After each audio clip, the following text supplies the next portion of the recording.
լսեք նաև ձեր խոսքը եւ այսպես ազգային ժողովի քարոզյան է եւ է ավելի շուտ ավարտվեց երեք այսպես ասենք հա ազգային ժողովին հետևելով լուսաբանելով ԿՊԱ-ականները հանձնաժողովի նախագահի պաշտոնի առաջադրում Սույն տիկնոջը Հռիփսիմե Հունանյան բավականին հիմնավոր խոսքով դուք հանդես եք գալիս թե այս տիկինը ինչ այսպես ասենք արժանինքների համար պետք է հանձնաժողով նախագահի ինքն էլ կանգնում ամբյոնի դիմաց ասում է կրթություն ունենալը դա պարտադիր չէ ինքը ինչ-որ սեր ունի հա սեր է ստացել եւ դա իր համար կրթության չափանիշներից մեկը խնդրեմ ինչ տեղ ունեցավ Նախավարև ձեզ սիրելի հայրենակիցներ, շնորհակալություն նման հնարավորության համար, անկեղծ ասած, այո, երեկվա ազգային ժողովի երեկվա ընթացքը մի քիչ կանխատեսելի էր, բայց անկեղծ ասած նաև անսպասելի էր։ Այո, առողջապահության հանձնաժողովի նախագահի թեկնածուի պաշտոնում ԿՊ-ն առաջադրել էր Հռիփսիմե Հունանյանին։ Գիտեք, ըստ էության որևէ մեկը չի ասել Եվ ես հատկապես չեմ նշել, որ այո, հանձնաժողովի նախագահի թեկնածության համար բարձրագույն կրթությունը անհրաժեշտություն է։ Նախ դա Դոնտի բանաձևով այդ խմբակցության իրավունքն է որոշելու թե իր խմբակցությունից ում առաջադրի, կավլիցի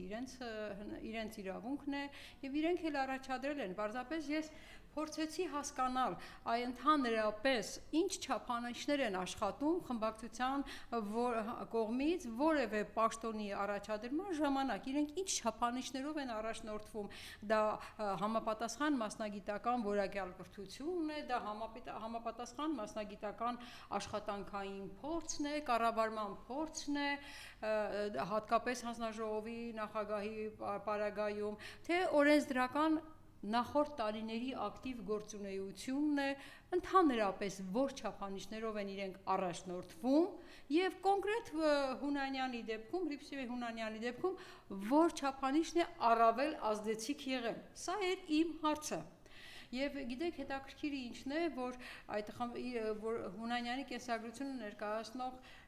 պատգամավորը Էմմա Պալյանը ինքը նշեց, որ գիտելիքը եւ փորձը Ես էլ բնականաբար հարց պետք է տայի, չէ, եթե գիտելիքն ու փորձն է ձեզ համար առաջնային չափորոշիչը, չափանիշը, որով դուք առաջնորդվելով առաջադրում եք որևէ հանձնաժողովի թեկնածու, այդ պարագայում գիտելիք ու փորձի ավելի մեծ կրող, ավելի շատ կրող կար այդ նույն խմբակցության մեկ ուրիշ պատգամավոր, որը եւ բարձրագույն կրթություն ուներ այդ ոլորտում եւ աշխատանքային ավելի մեծ տարիների փորձ եւ համենայն դեպս օրենսդրական ակտիվ գործունեություն հանկարծ չստացվի որ ես ԿՊ պատգամավորի գովերքն եմ դանում այստեղ, բայց ամեն դեպքում ես փորձեցի հասկանալ իրենց ասածը, իրենց արածին չի հակասում արդյոք։ Եվ վերջ, այդպես իրենք այս ամեն ինչը փորձեցին մանիպուլացնել, տանել դեպի բուժ աշխատողների, բուժքույրերի եւ բժիշկների հակասության, որ բուժքույրերը շատ մեծ կարևոր բանակ են, այո, բուժքույրերը շատ մեծ կարևոր բանակ են առողջապահության ոլորտում եւ որևէ մեկի մտքով չի կարող անցնել ընդհանրապես ասած բուժքույրի դերը նսեմացնել եւ դա հնարավոր էլ չի մի քիչ թեկուս նվազեցնել, պակասեցնել բուժքույրի դերը առողջապահության ոլորտում, բայց այստեղ խնդիրը բոլորովին այլ բանի մեջ է եւ ի վերջո սկսվեց իրենց ամբողջ խմբակցությունով հասկանում եք իրենց բոլոր ելույթներով հակադարձելով իբր ինձ իրենք ժողովրդական լեզվով ասած Հռիփսիմե Հունանյանին փուրը տվեցին Այսինքն ինչ է նշանակում նրանք այնպիսի հարցադրումներ էին բարձրացնում որ Հունանյանը պետք է պատասխաներ բայց պատասխանելով շատ ավելի ամեն մի հաջորդ պատասխանը նախորդից ավելի վատ վիճակի մեջ էր դնում այդ աղջկան, այդ կնոջը, հասկանում եք, ինչպես կարելի էր ասել, քանի որ բժիշկները հիվանդներին չեն նայում դեմքով, ուրեմն նրանք իրավունք չունեն բժիշկ աշխատելուն ու հենց այդ բառերով ես նմանատիպ միտք, ինքը ինչ կարևոր է բժշկական բարձրագույն կրթություն ունենալը, ինքը իր ելույթներում այսպես նսեմացնում էր պրոֆեսորի, բժիշկների ընդհանրապես կրթության 7-8-10 տարիների կրթության արժեքը եւ այլն, հասկանում եք, այս փաստացիորեն ԿՊ-ն երեք ամբողջությամբ ինքը ավելի վատ վիճակի այնքան վատ վիճակի մեջ դրեց այդ կնոջը Հռիփսիմե Հունանյանին, որ երևի թե ոչ մեկը չէր կարող պատկերացնել, բայց ամենակարևորը, որի վրա ես շեշտադրում արեցի եւ ըստ էության ես հասկանում եմ իրանք ինչու այդքան մանիպուլացրեցին այդ ամենը, որովհետև իմ հարցադրումները բոլորովին այլ բնույթի էին։ Իմ հարցադրումը դա էր, որն է ձեր կադրային քաղաքականության էությունը, արդյոք մասնագիտական որակը, կրթական որակը, աշխատանքային փորձը, թե թիմի ղեկավարի բոլոր պահանջների հլու հնազանդ գլուխը կախ կատարումը։ Իրենք խուսափելով այս հարցից, նրանք տարան բոլորովին ուրիշ ուղղությամբ, բայց իմ ասածը, եւ իրենք շատ լավ հասկացան, որ իմ ասածը դա է, դե ինչպես պիտի բացատրեին, այո, ես հենց այդ օրինակները բերեցի, ինչպես եթե դու սկզբունքային ես, եթե դու չես գովերքում իրենց թրքահապատակ քաղաքականությունը, եթե ամեն կերպ չես արդարացնում այդ քաղաքականությունը, Արցախի հանձնումը, խաղաղության համաձայնագիր թղթի ստորագրումը, եւ եթե դու չես արդարացնում ըստ էության այս բռնապետություն տանող ճանապարհը, ուրեմն դու կամ SMS պիտի ստանաս, կամ էլ քո նկատմամբ չգիտեմ ինչ վերաբերմունք ես սկսելու։ Սա է նրանց կադրային քաղաքականությունը։ Մենք ունենք, չէ՞, փորձ, որ ասենք այդ նույն առողջապահության հանձնաժողովի նախագահ Նարեկ Զեյնալյանին SMS-ով մանդատը վայր դնել տվեցին, ընդ որում Նարեկ Զեյնալյանը երևի այն քիչ պատգամավորներից էր, որ իր բոլոր ելույթներում միայն մասնագիտական խոսք էր հնչեցնում եւ որևէ քաղաքական ելույթ չէր ունենում։ Մենք շատ լավ գիտենք, չէ, որ SMS-ով այլ պաշտոններից BDԽ-ից եւ սա էր կադրային քաղաքականության էությունը, որը իմ ելույթով լրիվ բացահայտեցի եւ ասեցի հիմա այս տարբերակում որն է աշխատում, էլի նույն տարբերակը չի արդյոք, հլու հնազանդ կատարումը չի արդյոք հրամանների որոշումների, սա էր, որ իրենց այսպես բորբոքեց, բնականաբար տիկոցկեին եւ խնդիրը տարան բոլորովին ուրիշ դաշտ։ Պարզապես սիրելի հայրենակիցներ, իրենց պետք են նման կադրեր, իրենց պետք են հլու հնազանդ կոճակ սեղմողներ, իրենց պետք են ամեն հրահանգ կատարողներ, ես օրինակը նույնիսկ երեք բերեցի, մարդը ով աժը դահլիճում այդ կռիվների ժամանակ ավելի շատ է բռունցք օգտագործում, ամբիոնից ամբիոնից բարձրաձայն հայհոյում է, նա դառնում է նախարար, մարդը ով արդարացնում է ադրբեջանցիների 300,000 ադրբեջանցիների մուտքը Հայաստան եւ դա ներկայացնում է ոչ ավել ոչ պակաս Հայաստանի Հանրապետության ժողովրդագրության հարցի լուծման միջոց, այդ մարդը նշանակվում է սոցապ նախարար։ Հիմա ինչ էիք սպասում, դե բնական է,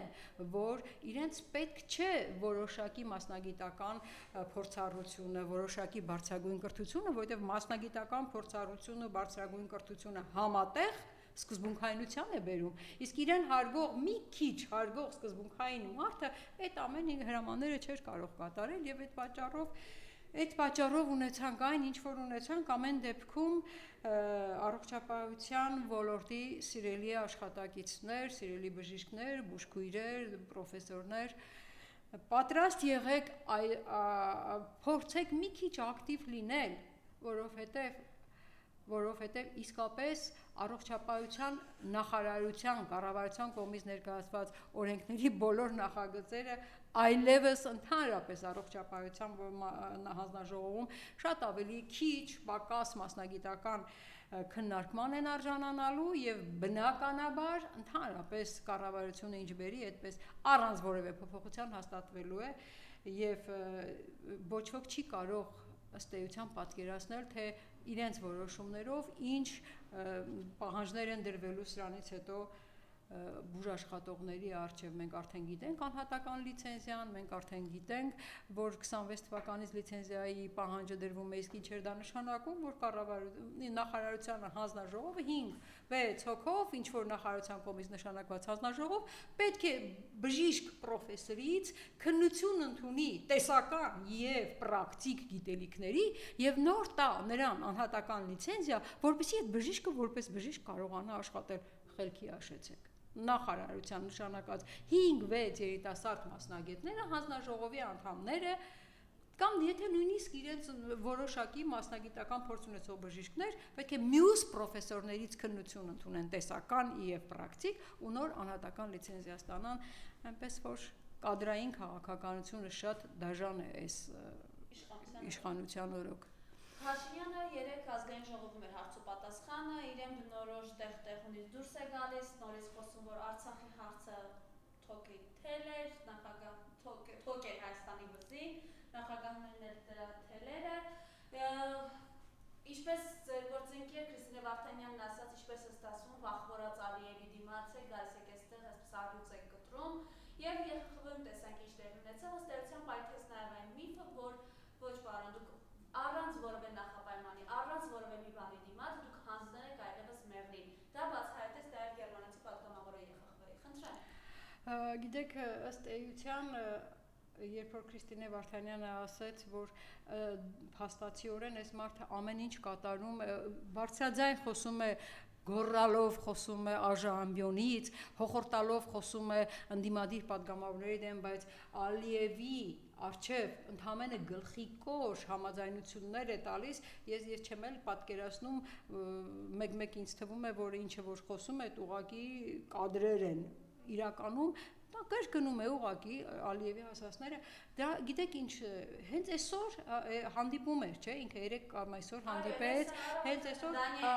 հանդիպեց Ալիևի հետ եւ հենց այսօր պատահականորեն, հա, ԿՊ խմբակցությունը երեկոյան որոշեց եւ այսօր ազգային ժողով հայտարարության տեքստ է ընդունում։ Դա պատահականություն էր, որ Իրիկունը որոշեցին ինչ որ տեքստի նախագիծ ներկայացնել որպես հայտարարության, ԱԺ կողմից հայտարարություն, ինչու, որովհետև այդ մարդը դատարկաձեռն չէր գնալու Ալիևի այդ հանդիպման։ Նա պետք է Ալիևին ինչ որ գործողության հաշվետվություն ներկայացներ,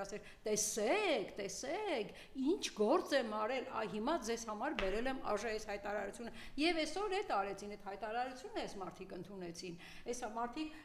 քննարկեցին մի հայտարարության տեքստ, որը ըստ էության մի խայտառակ փաստաթուղթ է նորից։ Եթե ես բերել եմ իհարկե այդ հայտարարության տեքստը,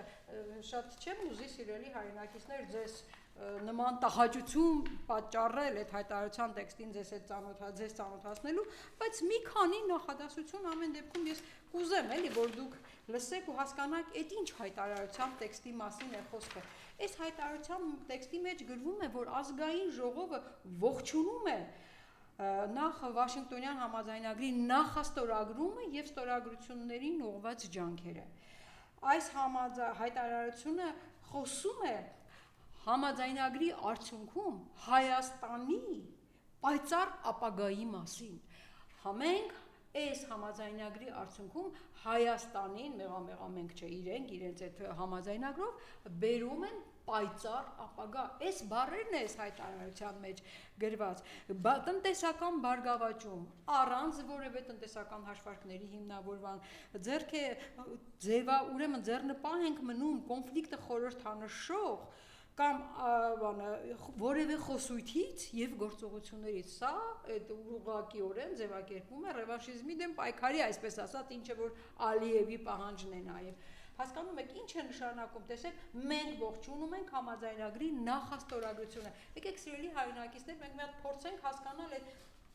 նախաստորագրությունից առաջ ինչեր է կատարել, ինչ գործողություններ է կատարել Նիկոլ Փաշինյանը կատարում Ալիևի պահանջների եւ փորձենք գնահատել այդ նախաստորագրությունը, որը այսպես ԿՊ-ն իր հայտարարության ողջունում է։ Նախ մինչև պայմանագիրը ստորագրելը մենք հիշենք, որ Ալիևն Հայաստանից պահանջեց միջազգային ատյաններից հետ բերել բոլոր հակընդդեմ հայցերը, ընդդեմ Ադրբեջանի բոլոր հայցերը հետ քաշվեցին։ Մինսկի համանախագահների խմբի լուծարման համաձայնությունը տրվեց, ինչու, որովհետև Մինսկի համանախագահների խումբը դա միակ մանդատ ունեցող կազմակերպությունն էր, որը զբաղվում էր միջազգային հարթակներում Արցախի կարգավիճակով։ Այդ լուծարման համաձայնությունը տվեց, ցեղասպանության ճանաչման գործընթացից հրաժարման համաձայնությունը տվեց, արդեն հայտարարեց, հələ մենք պետք է հասկանանք ինչու է եղել ցեղասպանությունը, այն Անդրանիկ Քոչարյանն էլ ասում էր, հələ մենք պետք է ճշտենք, արդյոք դա 1.5 միլիոն,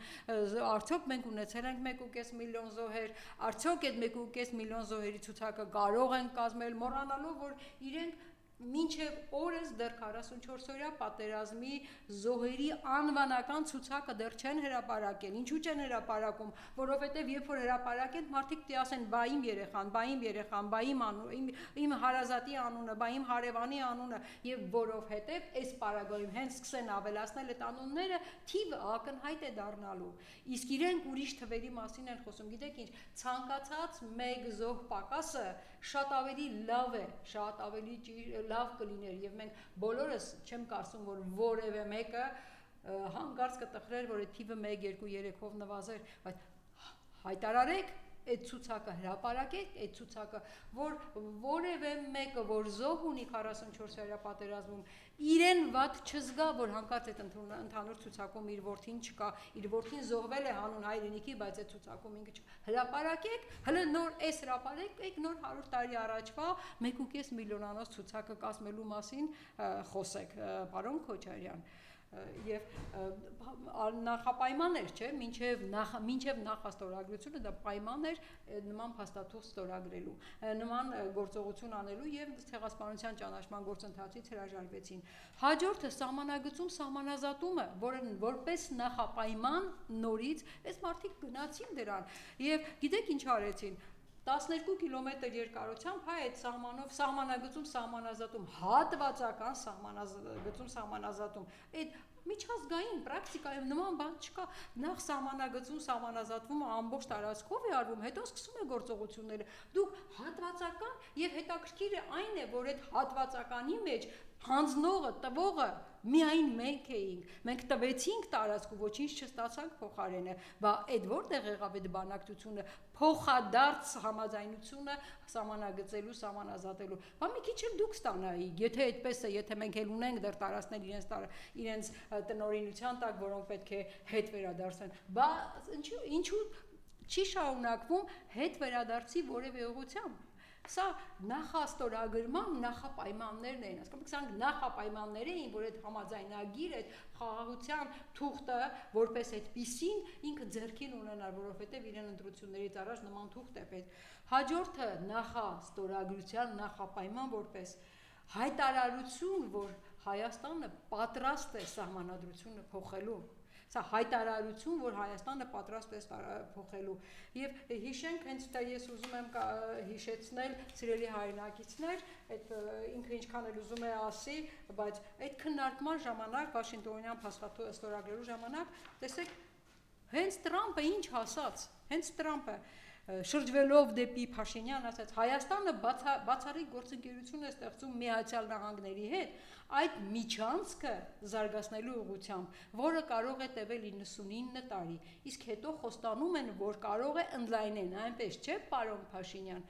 Այսինքն նախաստորագրելուց առաջ որոշակի բանակցություններ են եղել, Փաշինյանի կողմից որոշակի խոստումներ են եղել, եւ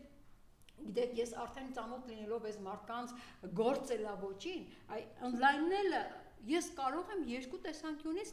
նայել, ընդլայնել ժամկետային առումով, այսինքն 99 դառնա, հետո նոր 99 պլյուս, բայց ընդլայնելը ես կարող եմ նաև այլ ձևով նայել, որ եթե այսօր իրենք խոսում են, ասենք, որոշակի լայնության միջանցքի մասին, կարող է դա են ընդլայնում եւ եթե 50-էր դարձնում են 100, եթե 100-էր դարձնում են 150, ես չգիտեմ ինչ է խոստացել Նիկոլը եւ ոչ մեկս եկեք չսպասենք, որովհետեւ իրենց գործելավոճն է ասել մի բան ու ասել, գիտեք, ես էսի նկատի չունեի, ես այն նկատի ունեի, ես հասկացա, որ 50-ը քիչ է, պետք է 100 լինի, մենք հասկացանք, որ որպիսի Ամերիկայի նման երկիրը մեզ հետ համաձայնություն իրականացնի եւ ինչ որ գործընկերային հարաբերություններ հաստատվեն այդ տարածքում, մենք պետք է պայմանավորվենք, մենք պետք է նրանց պահանջած 50-ը դարձնենք 70, 80 եւ այլն։ Եվ ամենակարևորը, այս նախաստորագրված փաստաթղթի մեջ որևէ հետեւյալ կարևոր արձանագրումները չկան։ Չկա Հայաստանի ինքնիշխան տարածքից ադրբեջանական զորքերի հեռացման, դուրս հանման պահանջը չկա։ Եվ այսօր խոսում են ինքնիշխանությունից, սուվերենությունից, խոսում են պետականությունից, որևէ այս փաստաթղթում որևէ տար այս ուղղությամբ չկա։ Պահանջ ադրբեջանական զորքերը հեռացնել Հայաստանի ինքնիշխան տարածքից։ Որևէ տող, բար, տար չկա հայ ռազմագերիների ազատ արձակման պահանջից ադրբեջանական բանտերից։ Չկա այդ նման մի հատ պահանջ։ Եվ ինչի մասին եք խոսում։ Չկա արցախահայերի վերադարձի իրավունքի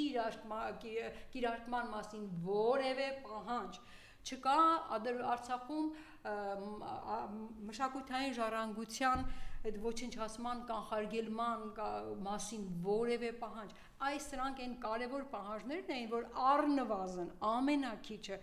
պետք է որևէ բանակցային փաստաթղթում արձանագրված լիներ։ Լավ, մենք այդքանը տվեցինք, մենք համաձայնեցինք, ինչ զիջեց Ադրբեջանը այդ համաձայնության, այդ փոխհամաձայնության բանավեճի մեջ։ Չէ՞ որ եթե փոխհամաձայնություն է, բանակցություն է, ամեն մեկը ինչ որ մի բան զիջում է, եւ մենք անընդհատ այդ հարցն ենք տալիս։ Մենք զիջեցինք այսքան բանը, բա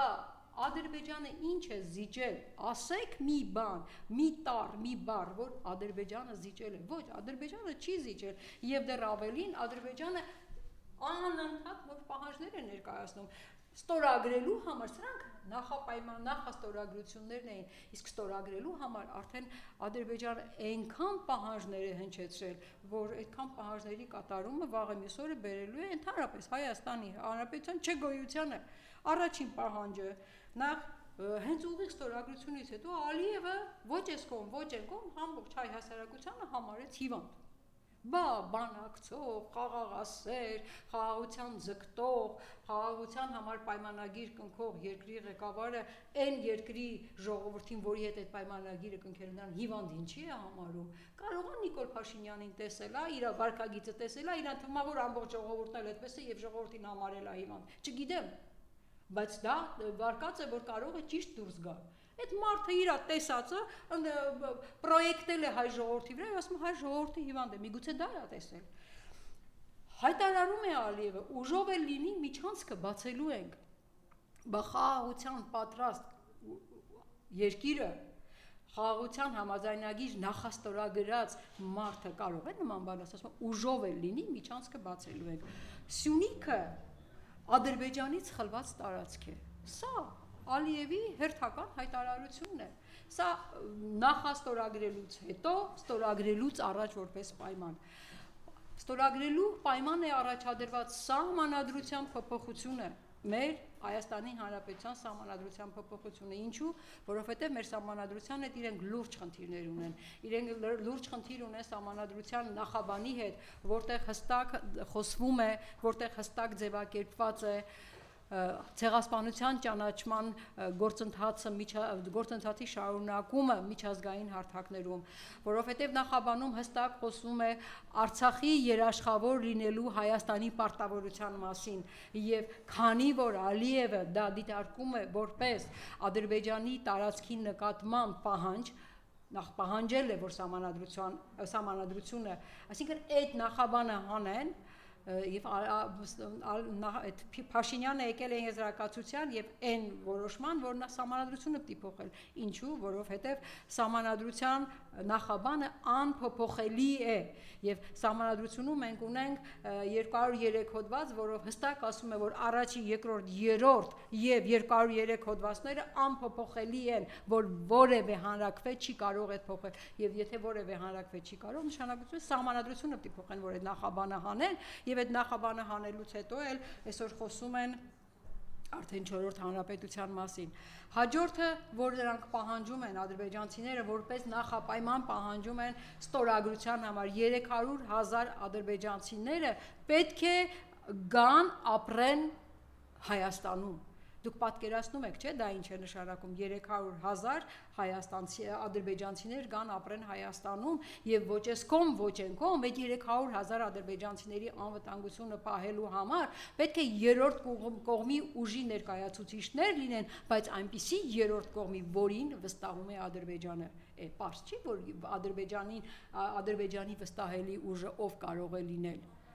Փաստացիորեն 300,000 ադրբեջանցի, իսկ նիկոլիզմի թեզերը, երբ որ Նիկոլա հայտարարել էր,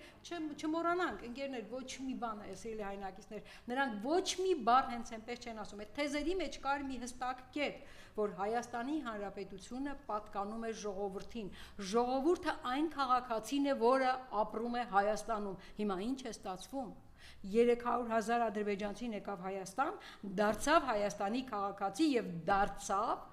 տերը մեր երկրի,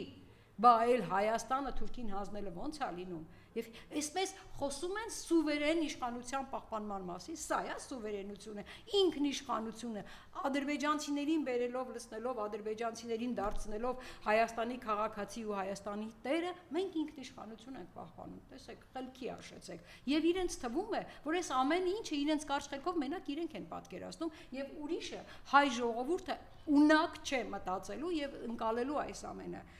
Եվ հետո, էլի նորից նախաստորագրությունից հետո, արդեն այս ամենից հետո Նիկոլը Շանհայում տեսեք ինչ է ասում է, մենք խնդիր ունենք Ալիևի բառապաշարի հետ, ընդամենը 20 օր հետո Շանհայում բառապաշարի հետ խնդիր է առաջ քաշում, միջանցք բառի հետ, լսի, երբ որ Տրամպը քո ստորագրելուց առաջ քեզ շրջվեց ու հարցրեց, այնպես չէ, պարոն Փաշինյան, նա այդ նախադասության մեջ արդեն օգտագործեց միջանցք բառը, բա համարձակություն ունենայիր,